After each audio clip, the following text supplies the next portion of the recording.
കോടീശ്വരനിലെ prize money മാത്രം അല്ലായിരുന്നു പല കണ്ടസ്റ്റൻസും അവിടെ നിന്ന് വിൻ ചെയ്തത്. അച്ഛൻ സ്വന്തം പോക്കറ്റിൽ നിന്ന് ഒരുപാട് ജയിക്കാൻ പറ്റാത്തവരുടെ ആഗ്രഹങ്ങളും സാധിച്ചു കൊടുത്തിട്ടുണ്ട്. ഈ കാലത്ത് ഒരു ഷൂട്ടിങ്ങിന് പോകുമ്പോൾ നമുക്ക് കിട്ടുന്ന സേഫ്റ്റിയും ഗിയേഴ്സും അങ്ങനത്തെ ഉണ്ടാവില്ല. നേരെ ഹൈറ്റ്സിൽ നിന്ന് എടുത്ത് മഞ്ഞിലോട്ട് ചാടുക ചെയ്യുന്നത്. അതുകൊണ്ട് അച്ഛൻ ഇന്നും ഇപ്പൊ ലോങ് ടേം ആയിട്ടുള്ള ബാക്ക് ഇഞ്ചുറീസ് ഉണ്ട്. ഒരു ട്രക്കിലോട്ട് സ്പിരിറ്റ് കടത്തുന്ന ഒരു ട്രക്കിലോട്ട് ഒരു ബോംബ് എറിയുന്നവരെ കാണിക്കുന്നത്. ആ സീക്വൻസിൽ കൈയിന്റെ തൊട്ടടുത്ത് പടക്കം ആക്ച്വലി പൊട്ടി. ഐ തിങ്ക് ഈ ഒരു ഷേപ്പിൽ ഇത്രയും പഫി ആയിട്ട് ഓൾമോസ്റ്റ് 2-3 വീക്സ് ഉണ്ടായിരുന്നു. രാഷ്ട്രീയ സ്വാതന്ത്ര്യത്തെ ബഹുമാനിക്കാത്ത വിമർശിക്കുന്നവരോട്, ഈ വിമർശിക്കുന്ന മനുഷ്യരെ പോലെയും സ്വന്തം പേഴ്സ്പെക്റ്റീവ് ഉള്ള ഒരു മനുഷ്യനാണ്. ഒരു മനുഷ്യൻ എന്നുള്ള നിലയിൽ സ്വന്തം തീരുമാനം എടുക്കാനും സ്വന്തം ജീവിതം മുന്നോട്ട് ജീവിക്കാനും അതിനു വേണ്ടി ഫെസിലിറ്റേറ്റ് ചെയ്യാൻ എന്തും ചെയ്യാനും അവകാശവും സ്വാതന്ത്ര്യവും ഉള്ള ഒരു മനുഷ്യനാണ്. ഫാക്ടേഴ്സിൽ പ്രോമിനന്റ് ആയിട്ട് ഇത് ഏജ് ഗ്യാപ്പ് ഉള്ള എനിക്കൊരു ഫ്രണ്ടിന്റെയും ചേട്ടന്റെയും ഇടയ്ക്ക് വരുന്ന അങ്ങനെ ഒരു ബന്ധം എനിക്കുള്ളത് ടോവിച്ചേട്ടനാണ്. ടോവിച്ചേട്ടനായിട്ട് എനിക്ക് പല കാര്യങ്ങളും ഡിസ്കസ് ചെയ്യാൻ പറ്റാറുണ്ട്. Quite close to Anupama. നമ്മൾ എന്റെ ഫസ്റ്റ് മൂവിയിൽ അനുപമയായിട്ടാണ് ഞാൻ വർക്ക് ചെയ്തത്. Don't expect too much from anybody. ഒരുപാട് ഒരു മനുഷ്യന്റെ പ്രതീക്ഷിക്കരുത്. Expect more from yourself if anything. The media will be after you, negative and positive.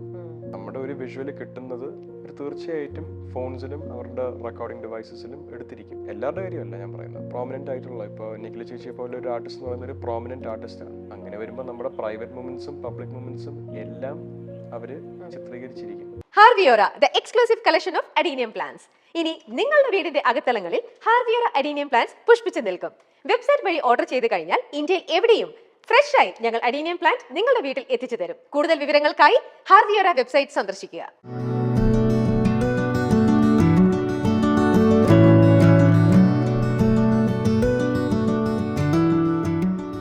നമ്മുടെ ഇപ്പോൾ മാധവ് ഇപ്പോൾ കുമ്മാട്ടിക്കളിയുടെ ഇതിന് വേണ്ടിയിട്ട് പ്രൊമോഷന് വേണ്ടിയിട്ട് കുറേ ഇപ്പോൾ ഇന്റർവ്യൂസ് എല്ലാം കൊടുക്കുന്നുണ്ട്. ബാക്ക് ടു ബാക്ക് ഒരുപാട് ഇന്റർവ്യൂസ് ഇപ്പോൾ തന്നെ കൊടുത്തു കഴിഞ്ഞു. ഈ ഇന്റർവ്യൂസിന്റെ എല്ലാം താഴെ കുറേ കമന്റ്സ് ഓരോരുത്തരും പ്ലസ് ആയിട്ടും മൈനസ് ആയിട്ടും ഒക്കെ കുറേ പറയാറുണ്ട്. ഇങ്ങനത്തെ കമന്റ്സ് പൊതുവെ നോക്കുന്ന ഒരാളാണോ മാധവ്? എനിക്ക് എൻ്റെ ഫ്രണ്ട്സും അല്ലാതെ മൂവിയിൽ വർക്ക് ചെയ്ത ആൾക്കാരാണെങ്കിലും പോയിന്റ് ഔട്ട് ചെയ്യാറുണ്ട്. പിന്നെ ഒബ്വിയസ്ലി എൻ്റെ തന്നെ കോണ്ടന്റ് ഞാൻ ഇരുന്ന് കാണുമ്പോഴത്തേക്കും കണ്ടുപോകുന്ന കമന്റ്സും ഉണ്ട്. ചിലതിന് റെസ്പോൺസ് കൊടുക്കേണ്ടതിന് പോസിറ്റീവ് ആണെങ്കിലും നെഗറ്റീവ് ആണെങ്കിലും ചിലതിന് ഞാൻ കൊടുക്കാറുണ്ട്. ബട്ട് അഗൈൻ ആ സമയത്ത് ഞാൻ അത് എക്സ്പ്രസ് ചെയ്യും.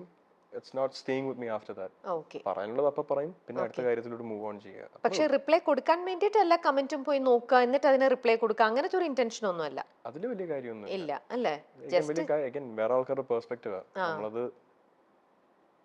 അഗൈൻ വൾഗറായിട്ട് പറഞ്ഞു കഴിഞ്ഞാൽ അതിനൊരു സ്കെയിൽ ഉണ്ട്. ചിലതിന് ഞാൻ റെസ്പോണ്ട് ചെയ്യും, റെസ്പോണ്ട് ചെയ്യേണ്ട രീതിയിൽ റെസ്പോണ്ട് ചെയ്യും. എനിക്ക് എന്റെ വാല്യൂവും എന്റെ സ്റ്റാൻസും മെയിൻറ്റെയിൻ ചെയ്ത് മാത്രമേ റെസ്പോണ്ട് ചെയ്യാൻ പറ്റത്തുള്ളൂ. സോ ഓക്കെ, അപ്പൊ ഇത് അടുത്ത നമ്മുടെ സെഗ്മെന്റ് എന്ന് പറയുന്നത് ഇതേപോലെ തന്നെ താഴെ വന്നിരിക്കുന്ന കുറെ കമന്റ്സ് നമ്മൾ എടുത്തിട്ടുണ്ട്. അതാണ് ഇപ്പൊ ഇതിനകത്ത് ഇവിടെ എഴുതിയിരിക്കുന്നത്. അതിന് ഇപ്പൊ എന്താന്ന് വെച്ചാൽ അന്ന് ചിലപ്പോൾ ഇതിന് ഓൾറെഡി കൊടുത്തിട്ടുള്ളതായിരിക്കാം, ചിലപ്പോൾ കൊടുത്തിട്ടില്ലാതായിരിക്കാം. നമുക്ക് നോക്കാം. അപ്പൊ അതിനനുസരിച്ചിട്ട് എന്താന്ന് വെച്ചാൽ അതിനൊരു തിരിച്ചൊരു കമന്റ് യുവർ കമന്റ് അത്രേ ഉള്ളൂ. സോ സെഗ്മെന്റ് പേര് നോട്ട് യുവർ റിയാക്ഷൻ എന്നാണ്. നമുക്ക് പോവാം. ആദ്യത്തെ കമന്റ് എന്തായിരുന്നു വെച്ചാൽ ചെക്കൻ പൊളി, ഇവൻ കയറി വരും മിടുക്കൻ. ഇങ്ങനെ ഒരു കമന്റ് ആണ് ഒരെണ്ണം ഉണ്ടായിരുന്നത്. അത് കണ്ടിരുന്നോ? ഞാൻ കണ്ടിട്ടില്ല. പക്ഷെ അങ്ങനെ വിചാരിച്ച ആ വ്യക്തിക്ക് എന്റെ ഹൃദയം നിറഞ്ഞ നന്ദി. എന്നെ അങ്ങനെ അത്രയൊരു പെഡസ്റ്റലിൽ കാണുന്നതിൽ ഒരുപാട് സന്തോഷം. ഓക്കെ, അടുത്തത് മാധവിന് സുരേഷ് ഗോപിയുടെ മാനറിസം ഉണ്ടെങ്കിലും പൃഥ്വിരാജിന്റെ പേഴ്സണാലിറ്റിയാണ്. ഞാൻ അതിന് സിമിലർ ആയ കുറെ കോമന്റ്സ് കണ്ടിട്ടുണ്ട്. ആണോ? ഓ, രാജുവേട്ടനായിട്ട് എന്റെ കുറെ മാനറിസംസ് അസോസിയേറ്റ് ചെയ്യുന്ന പല കമന്റ്സും ഞാൻ കണ്ടിട്ടുണ്ട്. നമ്മുടെ ജനറേഷന്റെ സൂപ്പർ സ്റ്റാർ തന്നെയാണ് പൃഥ്വിരാജ്. സോ അദ്ദേഹത്തിനായിട്ട് സാമ്യത ആൾക്കാർ കാണുന്നു, അദ്ദേഹമായിട്ട് കമ്പയർ ചെയ്യുന്നു. തീർച്ചയായും എനിക്ക് അഭിമാനമുള്ള കാര്യം മാത്രമാണത്. Very proud of that. Very happy such a reference is being made. So പൃഥ്വിയായിട്ടും നല്ല കണക്റ്റഡ് ആണോ? സംസാരിക്കാറുണ്ട്. ഞാൻ ഐ തിങ്ക് എങ്ങനെ പറയാ, ഒരു ഐഡൽ ഫിഗർ പോലെ വെച്ചിട്ടുള്ളതാണ്. പല രീതിയിലും ഒരു ആക്ടർ എങ്ങനെ ആവണം, സെലിബ്രിറ്റി എങ്ങനെ ആവണം എന്ന് തെളിയിച്ചിട്ടുള്ള ഒരാളാണ് Prithviraj Sukumaran. someone our generation and age ഗ്രൂപ്പിലുള്ള budding actors can definitely look up to him, how he's carried himself, how he takes his career forward, how he takes his celebrity forward. So okay. മൊത്തത്തിൽ ആളുടേത് ഒരു fake and artificial attitude പോലെ ആരെയെങ്കിലും അനുകരിക്കുന്നുണ്ടോ? ഇതാണ് വേറൊരു comment. Madhav സുരേഷിന്റെ best version ആവാൻ നോക്കുന്നുണ്ട്. അത് ചിലപ്പോൾ ഫേക്ക് ആയിട്ട് തോന്നിയേക്കാം. അതൊക്കെ കാണുന്നവരുടെയും കൂടി ഒരു കാഴ്ചപ്പാടിന്റെ ആണ്. മാത്രം പെർസ്പെക്റ്റീവ് ആണ്. സോ ഞാനായിട്ട് ജീവിച്ച് മുന്നോട്ട് പോകാൻ നോക്കുന്നേ ഉള്ളൂ. The way of talking is amazing. Super clarity on his words. അതാണ് വേറൊരു കമന്റ്. ഇത് ഞാൻ കണ്ടിട്ടുണ്ട് ആക്ച്വലി. ആണോ? അപ്പൊ ഇതിന് കൊടുത്തിട്ടുണ്ടോ? റിപ്ലൈ കൊടുത്തിട്ടുണ്ടോ? ഇതിന് ഞാൻ റിപ്ലൈ കൊടുത്തിട്ടുണ്ടോ എന്ന് എനിക്ക് തോന്നുന്നില്ല. എനിക്ക് ആരും അടുത്ത് അയച്ചു തന്നത്. ആണോ? ഞാൻ കണ്ട ആ സമയത്ത് വേറെ ഒന്ന് വർക്കിലിരിക്കുകയാണ്, ഞാൻ വിട്ടത് അത്. നമ്മളൊരു കാര്യം കമ്മ്യൂണിക്കേറ്റ് ചെയ്യുമ്പോൾ മാക്സിമം അതിന് ട്രൂ മീനിങ് അവിടെ കമ്മ്യൂണിക്കേറ്റ് ചെയ്യാൻ നോക്കുക. വെറുതെ 10 വാക്കുകൊണ്ട് തീരേണ്ട സെന്റൻസ് 100 വാക്ക് പറഞ്ഞുകൊണ്ടിരുന്നിട്ടും കാര്യമില്ല. സോ ക്ലാരിറ്റിയോടെ പ്രിസിഷനോടെ കമ്മ്യൂണിക്കേറ്റ് ചെയ്യാൻ നോക്കുക. ഞാൻ അതിൽ പെർഫെക്റ്റ് അല്ല, പരമാവധി ശ്രമിക്കാറുണ്ട്. അത്ര എനിക്ക് പറയാൻ പറ്റും അതിനെ പറ്റി. ഓക്കെ. പിന്നെ ഒന്നുള്ളത് ജാടത്തിണ്ടി. എന്ത് ചെയ്യാനാ തോന്നിപ്പോയി. സുരേഷ് ഏട്ടന്റെ മക്കൾക്കെല്ലാം ജീവിതത്തെ കുറിച്ച് ഇത്രയും വ്യക്തമായ കാഴ്ചപ്പാട് എങ്ങനെ കിട്ടി? വീട്ടിൽ നിന്ന് കിട്ടി, കുടുംബത്തിന്ന് കിട്ടി. ആ പെങ്കൊച്ച തേച്ചിട്ട് പോയോ? ഇപ്പോൾ ഇൻസ്റ്റാ പേജിൽ ഒന്നും കാണുന്നില്ലല്ലോ. ആരും പെൺകൊച്ച്, ഇവർക്ക് വീട്ടില് വേറെ ഒരു പണിയും ഇല്ലേ? മീഡിയക്കാരും എല്ലാരും കൊണ്ടാണ് സമാധാനം എനിക്ക് ജീവിച്ച് മുന്നോട്ട് പോകാൻ പറ്റാത്ത. എന്തൊക്കെയല്ലേ. ആൻഡ് എന്നെ മാത്രമല്ല എഫക്ട് ചെയ്യുന്നത്.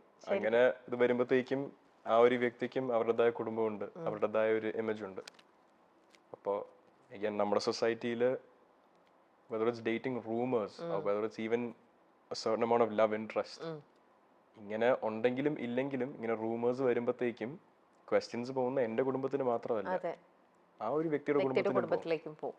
അങ്ങനെ ഒരു ഡാമേജ് ഉണ്ടാവുന്നത് മീഡിയക്കാർ തന്നെ വരുത്തി വെക്കുന്ന ഒരു ഇഷ്യൂ ആണ്. ഇങ്ങനെ എന്റെ ആക്ഷൻ ഉണ്ടായാല് ഞാൻ ഐ തിങ്ക് ഒരു ഇൻസ്റ്റാഗ്രാം പോസ്റ്റ് ഇട്ടത് കുറച്ച് ഓവർ ദ ടോപ്പ് ആയിരുന്നു. ഞാൻ ഒരു ബർത്ത്ഡേ വിഷ് ഇട്ടായിരുന്നു. കുറച്ച് ഓവർ ദ ടോപ്പ് ആയിരുന്നു. എനിക്ക് അത്രയധികം എന്റെ ലൈഫിൽ പ്രാധാന്യമുള്ള ഒരാൾക്ക് വേണ്ടി ഇട്ട ഒരു പോസ്റ്റ് ആയിരുന്നു. പക്ഷെ this is how they received it. Okay. പറയാനുള്ളത് തുറന്നടിച്ച് പറയുമ്പോൾ ഓപ്പോസിറ്റ് ഇരിക്കുന്ന ആളെ കുറിച്ച് ചിന്തിക്കുന്നേ ഇല്ലല്ലോ. അങ്ങനെയാണോ മാധവ്? അഗൈൻ ഞാൻ ആരെയും പോയി അബ്യൂസ് ചെയ്യോ ഇൻസൾട്ട് ചെയ്യുന്ന ഒരാളല്ല. എന്റെ ഒപ്പീനിയൻ ഓപ്പൺ ആയിട്ട് പറയാനുള്ള അവകാശം ഒരു മനുഷ്യൻ എന്നുള്ള നിലയിൽ എനിക്കുണ്ട്. അത് എന്റെ മുന്നിൽ ആയിരുന്നാലും ഞാൻ പറയും. Human right to vocalise your opinion as long as I'm not insulting or hurting someone. Sometimes people might get hurt by the truth. That's none of my business. ഞാൻ പറയുന്ന കാര്യം എൻ്റെ പെർസ്പെക്റ്റീവിൽ സത്യം അല്ലെങ്കിൽ വാല്യൂ ഉള്ള കാര്യമാണ്. അത് ഓപ്പൺ ആയിട്ട് പറയാനുള്ള എല്ലാ അവകാശവും എനിക്കുണ്ട്. So okay. അങ്ങനെ ആ സെഗ്മെന്റും തീർന്നു. കണ്ടോ, എല്ലാ സെഗ്മെന്റ്സും വളരെ പെട്ടെന്ന് പോവാണ്. ഇഷ്ടപ്പെട്ടു. ആണോ? എന്നാ ഞാൻ കുറച്ചും കൂടെ വേറെ എന്തെങ്കിലും കൂടെ ചോദിക്കണോ? ഓക്കെ. അടുത്തെന്ന് വെച്ചാൽ തിരനോട്ടം. അതായത് ഇത് നമ്മുടെ അച്ഛന്റെ, ഇപ്പൊ ഞാൻ ഓരോന്നും പറയുമ്പോൾ അച്ഛന്റെ ഫേവറേറ്റ് മൂവി ഒക്കെയാണ് പറയേണ്ടത്. അച്ഛന്റെ ഇതായിട്ടാണ് ഓരോന്നും പറയേണ്ടത്. ഫസ്റ്റ് വൺ അമ്മയുടെ ഫേവറേറ്റാ ചോദിക്കണേ. അപ്പൊ അമ്മയ്ക്ക് അച്ഛന്റെ സിനിമകളിൽ ഏറ്റവും ഇഷ്ടപ്പെട്ടത് ഏതാണെന്നാണ് പറയേണ്ടത്. എനിക്ക് അങ്ങനെ ചോദിക്കുകയാണെങ്കിൽ ഇറ്റ്സ് ഐദർ ഇന്നലെ ഓർ മണിച്ചിത്രത്താഴ് ആണ്. ഏതാണ് ഒന്നിലേക്ക് നിൽക്കാൻ പറ്റില്ല. എനിക്കറിയത്തില്ല. അമ്മ ഏറ്റവും കൂടുതൽ സംസാരിച്ചിട്ടുള്ളത് മണിച്ചിത്രത്താഴിനെ പറ്റിയാണ്. ആണ് അല്ലേ? പിന്നെ അമ്മയ്ക്ക് ഇഷ്ടമുള്ള 2 സിനിമയും കൂടെ ഉണ്ട്, ജനകൻ ആൻഡ് അപ്പോത്തിക്കരി. അപ്പോത്തിക്കരി ഒരുപാട് പേർക്ക് അറിയാത്തൊരു സിനിമയാണ്. നല്ല ബ്യൂട്ടിഫുൾ മൂവിയാ. Beautiful movie. ശരിക്കും അച്ഛന്റെ മാത്രമല്ല, ആസഫിക്കാണെങ്കിലും ജയൻചേട്ടനാണെങ്കിലും ആ മൂവി തന്നെ നല്ല മൂവി. ശരിക്കും നമുക്ക് ഓരോന്നും അത് കാണുമ്പോഴും ഒരു പേടിയും ഒരു ഇതും. എത്ര സൂപ്പർ മൂവിയാണത് ശരിക്കും. അടുത്തത് അച്ഛൻ ചെയ്തിരിക്കുന്നതിൻ്റെയാണ് പറയേണ്ടത്. Movie with a risk. അങ്ങനെ നിങ്ങൾക്ക് അറിയാവുന്നത് സുരേഷ് ഏട്ടൻ വളരെ റിസ്ക് എടുത്ത് ചെയ്ത ഒരു മൂവി. ഐ തിങ്ക് ന്യൂഡൽഹിയുടെ ആണോ കാശ്മീരിന്റെ ഭാഗത്ത് ഷൂട്ട് ചെയ്ത 2 സിനിമ ഉണ്ടായിരുന്നു. ഒന്ന് ഐ തിങ്ക് ന്യൂഡൽഹി, ഒരു സിനിമയും കൂടെ ചെയ്തിട്ടുണ്ട്. നായർ സാബ് ആണെന്ന് തോന്നുന്നു. ആണോ? I think so. ഈ രണ്ട് അതും ഏകദേശം ആ സൈഡിലായിരുന്നല്ലോ എന്റെ ഷൂട്ടിംഗ് കംപ്ലീറ്റ്. അത് എക്സ്ട്രീം ക്ലൈമറ്റ്സിലും ഒരുപാട് ഈ കാലത്ത് ഒരു ഷൂട്ടിങ്ങിന് പോകുമ്പോൾ നമുക്ക് കിട്ടുന്ന സേഫ്റ്റിയും ഒന്നും ഗിയേഴ്സും ഉണ്ടായിട്ടുണ്ടാവില്ല. അങ്ങനത്തെ ഉണ്ടാവത്തില്ല. നേരെ ഹൈറ്റ്സിൽ നിന്ന് എടുത്ത് മഞ്ഞിലോട്ട് ചാടുക ചെയ്യുന്നത്. അതുകൊണ്ട് അച്ഛൻ ഇന്നും ഇപ്പൊ ലോങ് ടേം ആയിട്ടുള്ള ബാക്ക് ഇഞ്ചുറീസ് ഉണ്ട്. ഓ സോ അങ്ങനത്തെ ഫിസിക്കും ഹെൽത്തും റിസ്ക് ചെയ്ത് ഒരുപാട് ഷൂട്ട്സ് പണ്ടുണ്ടായിട്ടുണ്ട്. പിന്നെ സിനിമയുടെ ഒരു ഭാഗമാണ്. നമ്മള് ക്യാമറ കാണിക്കുന്ന എല്ലാം ചീറ്റ് ചെയ്യാൻ പറ്റത്തില്ല. പടക്കം പൊട്ടുന്ന അല്ലെ ബോംബ് പൊട്ടുന്ന കാണിക്കുവാണെങ്കിൽ മിനിമം ഒരു പടക്കം അവിടെ പൊട്ടിക്കേണ്ടി വരും. ചിലപ്പോൾ എറിയുന്ന സെക്കൻഡ് ആയിരിക്കും കയ്യിൽ നിന്ന് പൊട്ടുന്നത്. അതേപോലെ രാഷ്ട്രം എന്ന സിനിമയിൽ ഒരു സീക്വൻസ് ഉണ്ട്. ഒരു ട്രക്കിലോട്ട് സ്പിരിറ്റ് കടത്തുന്ന ഒരു ട്രക്കിലോട്ട് ഒരു ബോംബ് എറിയുന്നവരെ കാണിക്കുന്നത്. ആ സീക്വൻസിൽ കൈയിന്റെ തൊട്ടടുത്ത് നിന്ന് പടക്കം ആക്ച്വലി പൊട്ടി. ഐ തിങ്ക് ഈ ഒരു ഷേപ്പിൽ ഇത്രയും പഫി ആയിട്ട് ഓൾമോസ്റ്റ് 2-3 വീക്സ് ഉണ്ടായിരുന്നു. പോയി കഴിഞ്ഞാൽ അവിടെ ഫുൾ റെഡ് സർക്കിൾ ആയിട്ട് ഉണ്ടായിരുന്നു. Happens, accidents happen. ARMന്റെ ഷൂട്ടിന്റെ സമയത്ത് ടോയ് ചേട്ടന് ഫേസിൽ വന്നൊരു ഇഞ്ചുറി ഉണ്ട്. ഫേസിലും നെക്കിലും വന്നൊരു ഇഞ്ചുറി ഉണ്ട്. പിന്നെ നടികർ തിലകത്തില് ഒരു ഷൂട്ടിങ്ങിന്റെ സീക്വൻസിൽ ഒരു ഫിഷ് ടാങ്ക് ഫുൾ പൊട്ടി ടോയ് ചേട്ടന്റെ മുകളിലോട്ട് വന്ന് വീണായിരുന്നു. ഫുൾ ഫിഷ് ടാങ്ക് പൊട്ടി. അത് അഗൈൻ ഓൺ സെറ്റ് നടന്നൊരു ആക്സിഡന്റ് ആണ്. ഷൂട്ടിന് ഇടയ്ക്ക് നടന്നതല്ല, ഓൺ സെറ്റ് നടക്കുന്നതാണ്. ഇങ്ങനത്തെ പല സിറ്റുവേഷൻസിലും നമ്മൾ എക്സ്പോസ്ഡ് ആയിട്ട് വർക്ക് ചെയ്യുന്നതാണ്. Anything can happen in human life. Okay. So not just for cinema, but it is part of cinema. Yeah. Okay. We're also human beings doing human actions. ഇനി മാധവന് അച്ഛന്റെ ഏറ്റവും ഇഷ്ടപ്പെട്ട മൂവി അത് ഓൾറെഡി പറഞ്ഞു കഴിഞ്ഞു, ലേലം. അല്ല, അത് മാധവന് ചെയ്യാൻ ആഗ്രഹമുള്ള മൂവിയാണ്. അപ്പൊ മാധവന് അച്ഛന്റെ ഏറ്റവും മോസ്റ്റ് ഫേവറേറ്റ് ആയിട്ടുള്ളത് ഏതാ? അച്ഛന്റെ പെർഫോമൻസസും ആൻഡ് ഓൾസോ ഇപ്പം റീച്ച് കിട്ടിയ സിനിമകളും നോക്കിക്കഴിഞ്ഞാൽ ലേലം പറയാൻ പറ്റും, കമ്മീഷണർ പറയാൻ പറ്റും, മാഫിയ പറയാൻ പറ്റും, Ekalavyan. I think Ekalavyan made him A super star. അതെ. സോ ഇങ്ങനെയൊക്കെ പറയുമ്പോഴും എനിക്ക് അച്ഛന്റെ ഫേവറേറ്റ് സിനിമ എന്ന് പറയുന്നതിന് ഒരു വളരെ പേഴ്സണൽ റീസൺ ഉണ്ട്. അത് you might know about it, Bharachandran IPS. That movie holds a lot of meaning or value in our family. So Bharachandran IPS. അതാണ് ഏറ്റവും. എത്ര തവണ കണ്ടിട്ടുണ്ടാവും? അച്ഛന്റെ ഏറ്റവും കൂടുതൽ തവണ കണ്ടിരിക്കുന്ന മൂവി ഏതായിരിക്കും?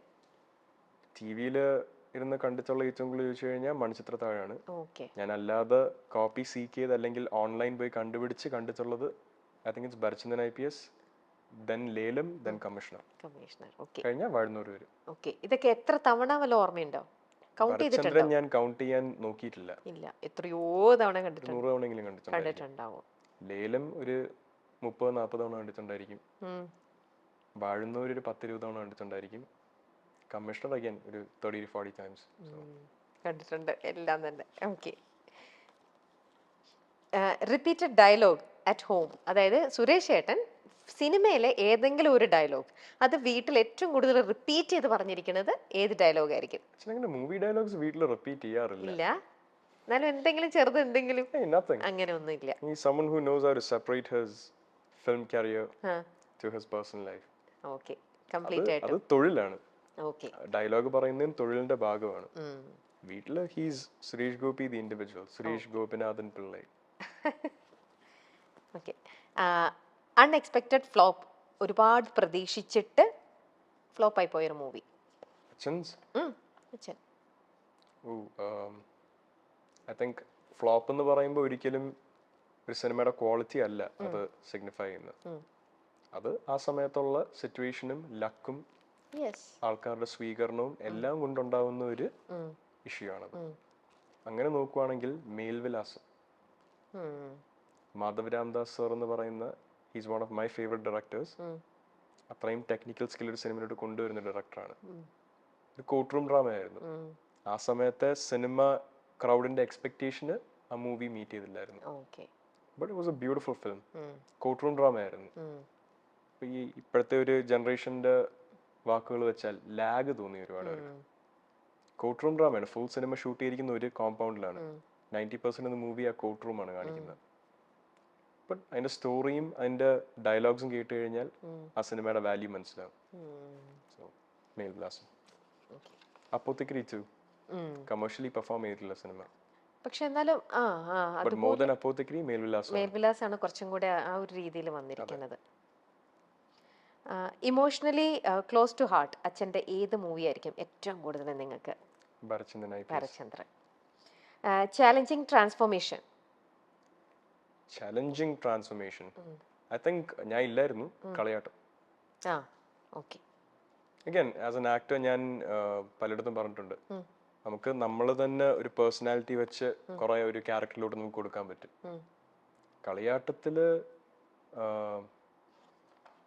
കളിയാട്ടത്തിലെ ആ ക്യാരക്ടറിലോട്ട് സുരേഷ് ഗോപി എന്ന ഇൻഡിവിജ്വലിന് പേഴ്സണൽ ലൈഫിൽ നിന്ന് ഒരുപാട് കൊടുക്കാൻ പറ്റത്തില്ല. മെയിൻ സ്ട്രീം ചെയ്യുന്ന റോൾസ് നോക്കിയാലും the fire brand, the action. കളിയാട്ടത്തിൽ അങ്ങനെയല്ല, വേറൊരു ക്യാരക്ടറാണ്, വേറൊരു ലുക്കാണ്. സോ കംപ്ലീറ്റ് ബോഡി ലാംഗ്വേജ് എല്ലാം absolutely ചേഞ്ച് ചെയ്യേണ്ടി വന്നിട്ടുണ്ട്. സോ ശരിക്കും ഒരു ചാലഞ്ചിങ്. ശരിക്കും deserving national award winner. Next one, ഈ തിരനോട്ടത്തിലെ ലാസ്റ്റ് ചോദ്യം. ഫേവറേറ്റ് സോങ് അച്ഛൻ ചെയ്ത സിനിമയിലെ ഏറ്റവും ഫേവറേറ്റ് ആയിട്ടുള്ള പാട്ട്? ഫേവറേറ്റ് സോങ്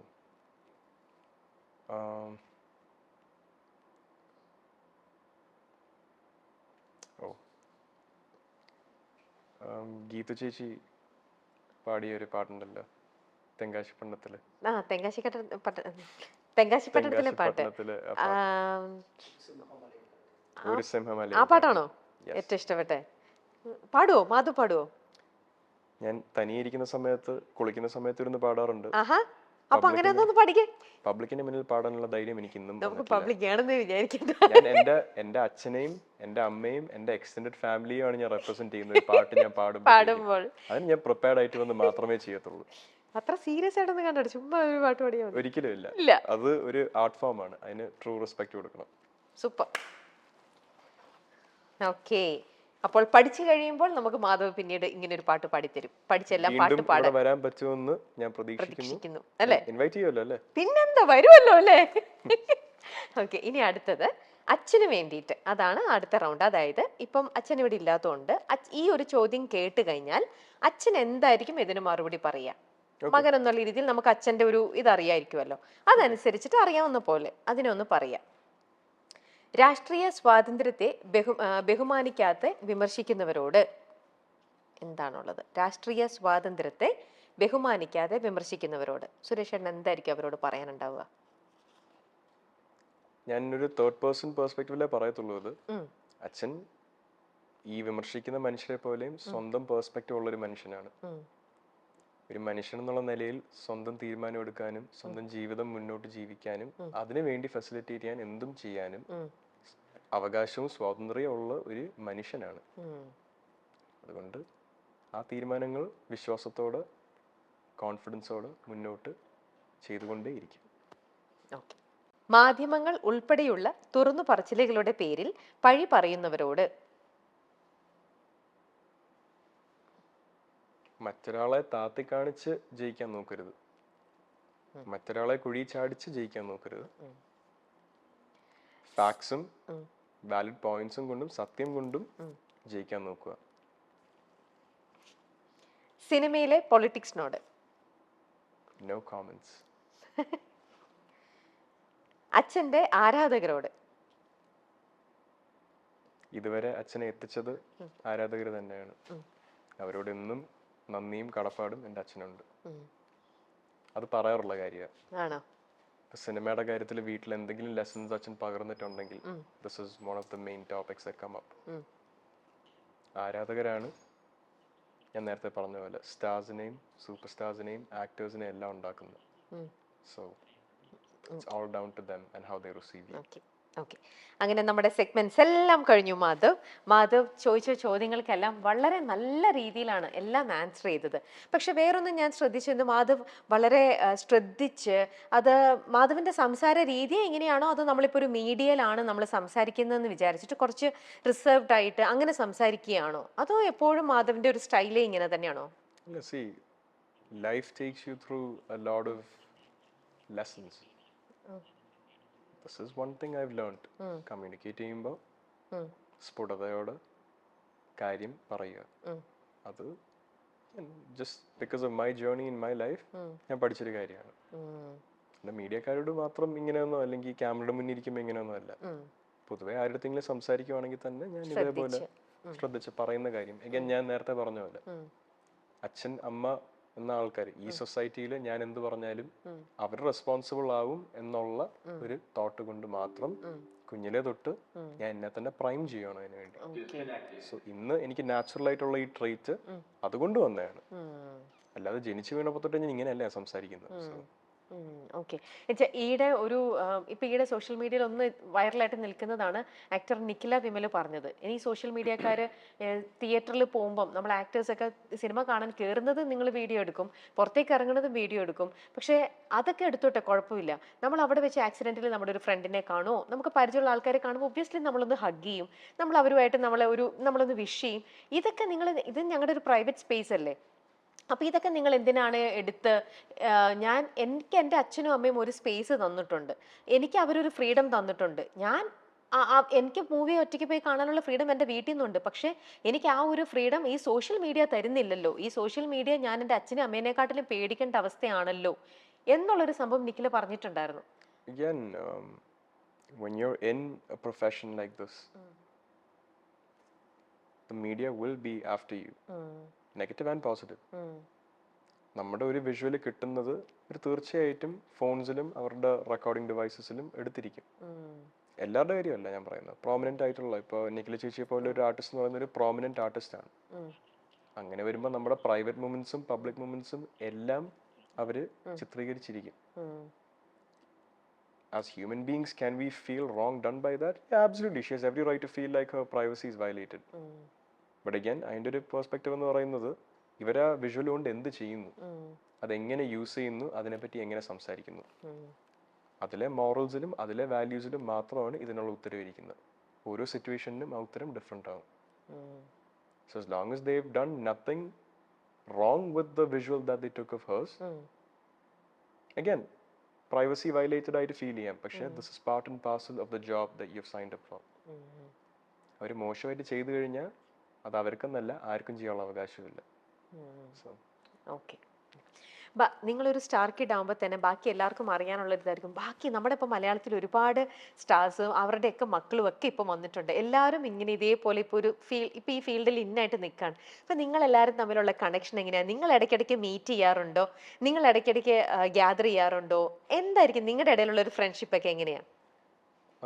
ഇപ്പം ഈ സ്റ്റാർ കിഡ്സ് എന്ന് പറയുമ്പോഴത്തേക്കും എൻ്റെ ഏജ് ഗ്രൂപ്പിലുള്ള സ്റ്റാർ കിഡ്സ് വളരെ റയറാണ്. കുറച്ചും കൂടെ സീനിയർ ആണ്. എല്ലാവരും എനിക്കൊരു ചേട്ടസ്ഥാനം അല്ലെങ്കിൽ ചേച്ചി സ്ഥാനം അങ്ങനെയുള്ളവരാണ് കൂടുതൽ. ചാലൂക്കനെ വെച്ച് നോക്കിക്കഴിഞ്ഞാൽ നമ്മൾ 10-15 ഇയേഴ്സിന്റെ ഏജ് ഗ്യാപ്പ് ഉണ്ട്. രാജുവേട്ടനെ നോക്കിക്കഴിഞ്ഞാൽ ഇറ്റ്സ് അബൌട്ട് ദ സെയിം. അപ്പുചേട്ടൻ എൻ്റെ ചേട്ടനേക്കാളും കുറച്ച് മൂത്തയാണ്. കണ്ണൻ ചേട്ടൻ കാളിദാസ്, കണ്ണൻ ചേട്ടൻ few months older than Goku. So ഇവരെല്ലാവരുമായിട്ട് എനിക്കൊരു ചേട്ടൻ സ്ഥാനം കൊടുക്കുവാന്നല്ലാതെ എനിക്ക് പോലും തോളത്ത് കൈയിട്ട് സംസാരിക്കാനുള്ള ഒരു സ്പേസ് ഇല്ല. ബട്ട് ഇപ്പൊ കണ്ണൻ ചേട്ടനായിട്ട് ഞാൻ ഫ്രീക്വന്റ്ലി ഇന്ററാക്ട് ചെയ്യാറുണ്ട്. അപ്പുചേട്ടനായിട്ട് അത്രയ്ക്ക് ഞാൻ സംസാരിക്കാറില്ല. ചേട്ടനായിട്ട് അത്യാവശ്യം കൂട്ടാണ്. ചാലൂക്കായിട്ടും അഗൈൻ ഞാൻ ഒരു ഫാനാണ്. സിൻസ് ABCD in 2013 ഞാൻ ദുൽഖർ സൽമാൻ എന്ന ആക്ടറിന്റെ ഒരു ഫാനാണ്. എനിക്കൊരു പരിധിക്കുള്ളൊരു 3 സെന്റൻസ് കൂടുതൽ സംസാരിക്കുമ്പോൾ തന്നെ ആ ഫാൻ ബോയ് കയറി വരും. അതാണ് അവർ എല്ലാവരുമായിട്ടുള്ള, അല്ലാതെ ഒരു ഫ്രണ്ട്ലി ഒരു സംഭവം ആരുമായിട്ടും ഫ്രണ്ട്ലി ഒരു സംഭവം അങ്ങനെ എനിക്ക് സിനിമ ഇൻഡസ്ട്രിയിൽ നിന്ന് അത്ര ക്ലോസ് ആയിട്ട് സ്റ്റാർ കിഡ് നിലയിൽ അല്ലാത്ത ആക്ടേഴ്സ് ഉണ്ട്. ആക്ടേഴ്സ് മാത്രമല്ല, അത് ടെക്നീഷ്യൻസ് ആയിട്ടും ഒക്കെ എനിക്ക് നല്ല കൂട്ടുകെട്ടുണ്ട്. ഇപ്പൊ ആക്ടേഴ്സിൽ പ്രോമിനന്റ് ആയിട്ട് ഇതേ ഏജ് ഗ്യാപ്പ് ഉള്ള എനിക്കൊരു ഫ്രണ്ടിന്റെയും ചേട്ടന്റെയും ഇടയ്ക്ക് വരുന്ന അങ്ങനെ ഒരു ബന്ധം എനിക്കുള്ളത് ടോവിച്ചേട്ടനാണ്. ടോവിച്ചേട്ടനായിട്ട് എനിക്ക് പല കാര്യങ്ങളും ഡിസ്കസ് ചെയ്യാൻ പറ്റാറുണ്ട്.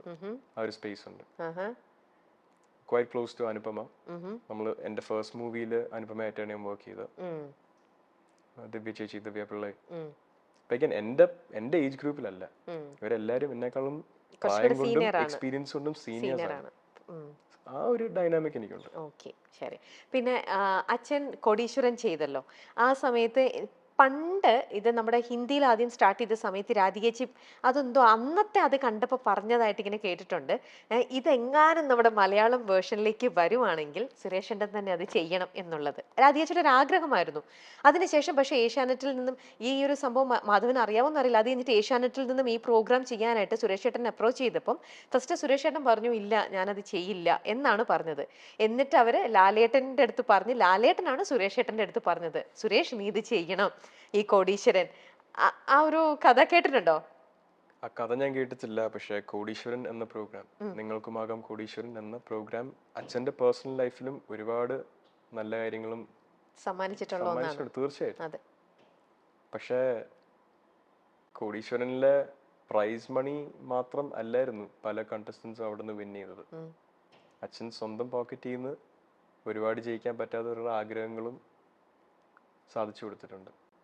From his own pocket. Oh, അച്ഛൻ ഒരു സോഷ്യൽ ബീയിങ് ആണ്, ഒരു ഫിലാന്ത്രോപിസ്റ്റ് ആണ്. So that somehow amplified his work that he was doing, whether it's as a celebrity, whether it's as a humanitarian, anything. It just amplified his work. So ആ show കൊണ്ട് ഒരുപാട് അച്ഛൻ്റെ ലൈഫിനെ കുറേ കൂടെ അച്ഛന് ഫുൾഫില്ലിങ് ആക്കാൻ പറ്റി. സോ അഗൈൻ ലാലങ്കളന്ന് അങ്ങനെ പറഞ്ഞ് അച്ഛനെ കൊണ്ടൊരു തീരുമാനം എടുപ്പിച്ചിട്ടുണ്ടെങ്കിൽ ഒരു ഫ്രണ്ടിന് വേണ്ടി ചെയ്ത ഒരു നല്ല ഡെസിഷൻ ആയിട്ട് ഞാൻ കാണുന്നു. Okay. But lovely to hear that story. I never heard this before. അങ്ങനെ ഒന്ന് ഒരു കഥയുണ്ട് അതിന്റെ പിന്നിൽ. അതിനുശേഷം പിന്നെ ഇപ്പം ബിഗ് ബോസ് എന്ന് പറഞ്ഞ പ്രോഗ്രാം ലാലേട്ടനാണല്ലോ ചെയ്യുന്നത്. അപ്പം ആ ഒരു സംഭവം അതെന്തെങ്കിലും ഇപ്പം ലാലേട്ടൻ അവിടെ നിന്ന് മാറുകയാണ്, അവിടെ സുരേഷേട്ടൻ ചെയ്യാൻ ഇത് സുരേഷേട്ടനാണ് ചെയ്യണമെന്ന് പറയുവാണെങ്കിൽ എങ്ങനെയായിരിക്കും മാധവനെ സപ്പോർട്ട് ചെയ്യോ? No comments on that because ഞാൻ ഫസ്റ്റ് ഓഫ് ഓൾ ഞാൻ ബിഗ് ബോസ് കാണാറില്ല. ഓക്കെ.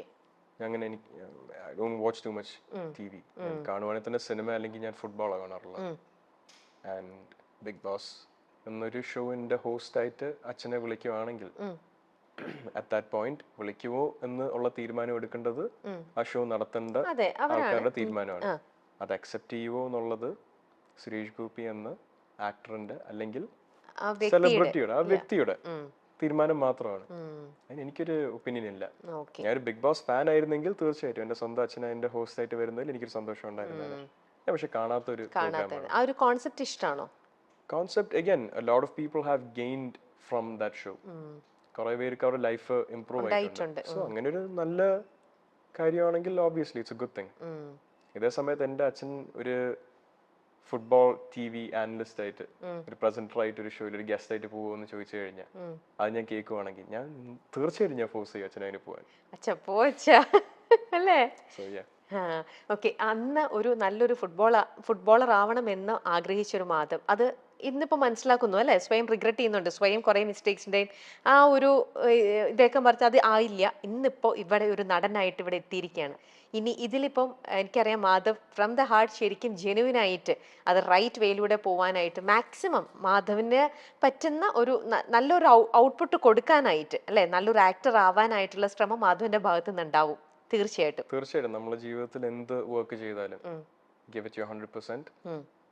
ജെന്യൂൻ ആവുക വർക്കിനോട്, ആ തൊഴിലിനോട് ഒരു എമൗണ്ട് ഓഫ് ജെന്യൂനിറ്റി കാണിക്കണം. എന്നാലേ അത് നമ്മൾ റിവാർഡ് ചെയ്യത്തുള്ളൂ. ഞാൻ എന്റെ എഫേർട്സ് ഇടും ടു ദ ഫുള്ളസ്റ്റ്. ഓക്കേ. ഭയങ്കര പ്ലാനിങ്ങോട് കൂടി കാര്യങ്ങൾ ചെയ്യുന്ന ഒരാളാണോ ഇപ്പോ? അങ്ങനെ പറയാനും ആയിട്ടില്ല. സ്റ്റിൽ അല്ലേ? അങ്ങനെ ആയാൽ കൊള്ളാവുന്നുണ്ട്. കുറച്ചും കൂടെ പ്ലാനിങ്ങിലേക്ക് വന്ന് കുറച്ചും കൂടെ കാര്യങ്ങൾ ഇതായിട്ട് അതൊക്കെ ഒരു ഏജന്റ് ഒരു ഭാഗവും കൂടി ആവണം അല്ലേ? പ്രോബബ്ലി. പക്ഷെ എന്റെ പ്രായത്തിലും ഒരുപാട് അച്ചീവ് ചെയ്യുന്ന ആൾക്കാരുണ്ട്. ചെറുപ്പമായ ആൾക്കാരും അവരുടെ ലൈഫ് കുറെ കൂടി ഡിസിപ്ലിൻഡ് ആയ രീതിയിൽ കൊണ്ടുപോകുന്നവരുണ്ട്. So it all depends on your environment, what you make of your life, how you develop your own character. So I hope I can improve with that. That's the best I could say. Okay. മാധവനിലെ ഏറ്റവും ബെസ്റ്റും ഏറ്റവും വേർസ്റ്റും എന്താ? ഏറ്റവും best and worst. Start with worst. എൻ്റെ നേരത്തെ ഒരു humanitarian sense എന്ന് പറഞ്ഞില്ലേ, അച്ഛൻ്റെ ചെറിയൊരു ട്രീറ്റ് എനിക്ക് കിട്ടിയിട്ടുണ്ട്. എൻ്റെ കാര്യം മറന്ന് ഞാൻ ആൾക്കാരെ ഞാൻ സഹായിക്കാൻ നിൽക്കും. That's the worst for me, on how it impacts me. And on how it impacts other people, my temper. Best?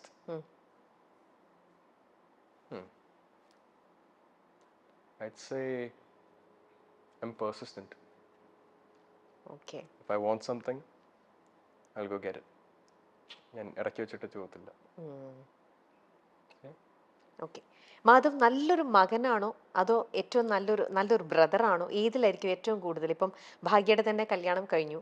അപ്പോൾ ആ സമയത്ത് ഒരു ബ്രദറിന് അവിടെ ചെയ്യാനുള്ള ഒരുപാട് കാര്യങ്ങളുണ്ട്. അവിടെ ഏറ്റവും ബെസ്റ്റ് ആയിട്ടുള്ള ബ്രദറായിട്ട് അവിടെ നിന്ന് ചെയ്യുകയാണോ? അതോ മാധവിന് തോന്നുന്ന നല്ലൊരു എല്ലാ അർത്ഥത്തിലും ബെസ്റ്റ് ആയിട്ടുള്ള ഒരു മകൻ എന്നാണോ? ഏതിലായിരിക്കും ഏറ്റവും I കൂടുതൽ feel like I'm a better brother than a sun?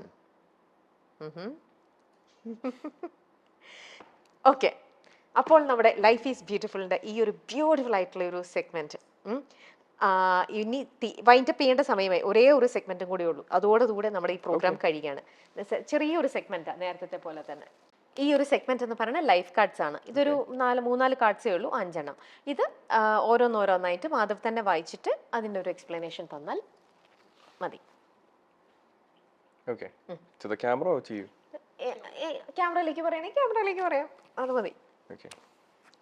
First one. No one can change their basic character. This goes down to what I said earlier. വീട്ടിൽ നിന്ന് പഠിക്കുന്ന കുറേ കാര്യങ്ങളുണ്ട്. നമ്മുടെ ഒരു ചൈൽഡിന്റെ ലൈഫിലോട്ട് ഇമ്പാക്ട് ചെയ്യുന്ന കാര്യങ്ങൾ കൊണ്ടുണ്ടാവുന്ന ലെസൺസ്, സ്വയമേ അതുകൊണ്ടുള്ള ക്യാരക്ടർ ഡെവലപ്മെന്റ്. അതിലൊരുപാട് നമ്മൾ മരിക്കുന്ന ദിവസം വരെ നമ്മൾ ക്യാരി ചെയ്യും. Some things that are etched in your core, you carry through till the day you die. So basic character മാറ്റാൻ പറ്റുമോ? ഒരുപാട് എഫേർട്ട് ഇട്ട് അതിനു വേണ്ടി ഡെഡിക്കേറ്റ് ചെയ്ത് ടൈം കണ്ടുപിടിച്ച് എല്ലാ ദിവസവും ഫോളോ അപ്പ് ചെയ്ത് ചെയ്യുവാണെങ്കിൽ പറ്റാത്ത കാര്യമൊന്നുമല്ല. But again it takes a lot of effort. This is my opinion. If somebody ignores you, you are not supposed to go behind them, even if you are still in love with them. 50-50. Some things are worth going behind, some things are not worth going behind. If you know what you're doing is right, go for it. But again, try to make a rational decision and prioritize yourself. Okay. Don't expect too much from anybody. The other people, the second person or third person on the other end, they're their own individual as well. They have their own priorities, they have their own life. Expectation can be a serious mood killer. So ഒരുപാട് ഒരു മനുഷ്യൻ്റെ നിന്ന് പ്രതീക്ഷിക്കരുത്. Expect more from yourself, if anything. Madhav ഇത്രയും കാര്യഗൗരവത്തോടു കൂടി എല്ലാം വളരെ കറക്റ്റായിട്ട് പറയണം. ഇതൊക്കെ മാധവ് ഇപ്പോഴാണോ അതോ നേരത്തെ മുതലേ ഇങ്ങനെയൊക്കെ ഈ ഒരു തിങ്കിങ് ആയിരുന്നോ മാധവിന്? Again, life is taking me on my own journey. അതിലൂടെ പഠിച്ചു വരുന്ന കാര്യങ്ങൾ കൊണ്ട് ഞാനെന്ന മനുഷ്യന്റെ വാല്യൂസും പെർസ്പെക്റ്റീവ്സും ചേഞ്ച് ചെയ്യാം. കോർ വാല്യൂസ് അല്ല, certain values get added on, certain values you think that are not good for you will be ditched. So അതുകൊണ്ടുണ്ടായ ചേഞ്ചസ് കൊണ്ടും എൻ്റെ ജീവിത വഴി കൊണ്ടും ഞാൻ എത്തിയ ഒരു പൊസിഷനിലാണ് ഇന്ന് ഇവിടെ നിൽക്കുന്നത്. ഇന്ന് ഞാൻ സംസാരിക്കുന്ന ആ ഗ്രോത്തിന്റെ മാത്രം ഭാഗമാണ്. നന്നായി സംസാരിക്കണം. ഓരോ കാര്യങ്ങളുടെയും കറക്റ്റ് ആയിട്ടുള്ള രീതിയിൽ തന്നെയാണ് ഇത്. Beautiful. There's a fourth one, right? If you are addicted to a person, you are in a danger zone. Been there, done that. Prioritize yourself. നമ്മൾ തന്നെ ഒരു വാല്യൂ കൊടുക്കുക. And if someone else is good in your life, keep them. Doesn't mean for a momentary mistake or a moment of them being bad in your life, you need to ditch them. അങ്ങനെയല്ല. But അത് scales ഉണ്ട് അതിന്. അത് realise ചെയ്യാനുള്ള ഒരു common sense develop ചെയ്യുക. എന്താണ് നമുക്ക് നല്ലത്, എന്താണ് മോശം. It's okay to be in love, or it's okay to be in awe of a person. It's not okay to not be able to live without them, or to make them, how can I say this, or to dictate someone's life based on your needs. So yeah. Does life progress over time, or are we under an illusion? Life definitely progresses over time. We face a lot of things on a daily basis. We deal with a lot of things. And again, your core character should not change. If it changes, you should question yourself as a human being. But certain for things, a better change, it's nice, അല്ലേ? for a better change, it's nice. But yeah, absolutely. But core values are often built based off of good things. If they're bad, you definitely need to recognize them and change them. But when I speak about core values, ഒരാളുടെ basic again ഈ etched values, പൊതുവെ നല്ല കാര്യങ്ങളായിരിക്കും ഒരു മനുഷ്യൻ അവരുടെ വാല്യൂസിൽ achieve ചെയ്യാൻ നോക്കുന്നത്. അത് ചെയ്തു കഴിഞ്ഞാൽ കുഴപ്പമില്ല. അതല്ലാത്ത കാര്യങ്ങൾ again നമ്മൾ ജീവിതം കൊണ്ട് ഒരുപാട് കാര്യങ്ങൾ പഠിക്കും. ആ പഠനത്തിലുള്ള നല്ല ചേഞ്ചസും നല്ല ഇമ്പാക്ട്ഫുൾ ആയിട്ടുള്ള വാല്യൂബിൾ ആയിട്ടുള്ള കാര്യങ്ങളും അട്രാക്ട് ചെയ്യുക. Keep hold on to them. Negative ആയിട്ടുള്ള കാര്യങ്ങൾ റെക്കഗ്നൈസ് ചെയ്യാനുള്ള കോമൺ സെൻസും ഡെവലപ്പ് ചെയ്യുക. And again some things feel like an illusion, but at the end of the day it's about getting control of your life. So try to get that. Madhav സംസാരിക്കുന്ന ഓരോന്നും നേരത്തെയും മാധവിൻ്റെ കുറേ interviews ഒക്കെ ഞാൻ തന്നെ കണ്ടിട്ടുണ്ട്. ഇപ്പോഴാണെങ്കിലും അതിങ്ങനെ ഇരിക്കുമ്പോൾ കേട്ടിരിക്കാൻ തോന്നും. ചില ആൾക്കാർ സംസാരിക്കുമ്പോൾ നമുക്ക് അവരെ ഇങ്ങനെ ലിസൺ ചെയ്യാൻ തോന്നും. അവർ പറയണതൊക്കെ എത്രയോ ഒരുപക്ഷെ നമ്മളൊക്കെ ഒരേ രീതിയിൽ തിങ്ക് ചെയ്യുന്നതും കൂടി ആയിരിക്കാം. നമ്മൾ മനസ്സിൽ പറയുന്ന പോലത്തെ കാര്യങ്ങൾ അല്ലെങ്കിൽ നമ്മൾ കേൾക്കാൻ ആഗ്രഹിക്കുന്ന പോലത്തെ കാര്യങ്ങൾ സെയിം പാത്തിലൂടെ തന്നെ പോകുന്ന ഒരാളിൽ അങ്ങനെ തന്നെ ഫീൽ ചെയ്യണം എപ്പോഴും. ഒരുപാട് സന്തോഷം, ഒരുപാട് എന്താ പറയുക, സന്തോഷമാണ് ഇങ്ങനെ കൂടി ഇരുന്ന് കേൾക്കാനും മാധവിന്റെ ടോക്സ് കേൾക്കാനും ഒക്കെ ആയിട്ട്. Just keep going Madhav. ഇനി കുമ്മാട്ടിക്കളിയാണ് ഇപ്പോൾ സെപ്റ്റംബറിൽ റിലീസ് ആവാൻ നിന്നതാണ്. ഇപ്പോൾ ഒക്ടോബറിലേക്ക് അത് തള്ളി അല്ലെ റിലീസും ഒക്ടോബർ 2 റിലീസ് ഡേറ്റ് മൂവ് ചെയ്തിട്ടുണ്ട്. ഗാന്ധി ജയന്തി ദിവസത്തിനാണ് റിലീസ് ചെയ്യുന്നത്. സോ ഓക്കെ, കുമ്മാട്ടിക്കളി നല്ല രീതിയിൽ തന്നെ നല്ല മൂവി ആയിട്ട് തന്നെ അത് വരട്ടെ. അതിനുശേഷം മാധവ് എന്ന് പറഞ്ഞ ആക്ടർ നമ്മുടെ മലയാളത്തിൽ ഞങ്ങൾക്ക് സിനിമയ്ക്ക് വേണ്ട ഒരാൾ, മാധവന് സിനിമ വേണം എന്നുള്ള രീതിയിലാണ് മാധവ് പറഞ്ഞ ഇന്റർവ്യൂലൊക്കെ ഞാൻ കേട്ടിട്ടുണ്ട്. നേരെ തിരിച്ച് സിനിമയ്ക്ക് മാധവനെ വേണം എന്നുള്ളൊരു രീതിയിലേക്ക് എത്താൻ പറ്റട്ടെ എന്ന് ആശംസിക്കുന്നു, പ്രാർത്ഥിക്കുന്നു. Thank you so much Madhav. Thank you so much. Thank you so much. And wishing all the best. Thank you.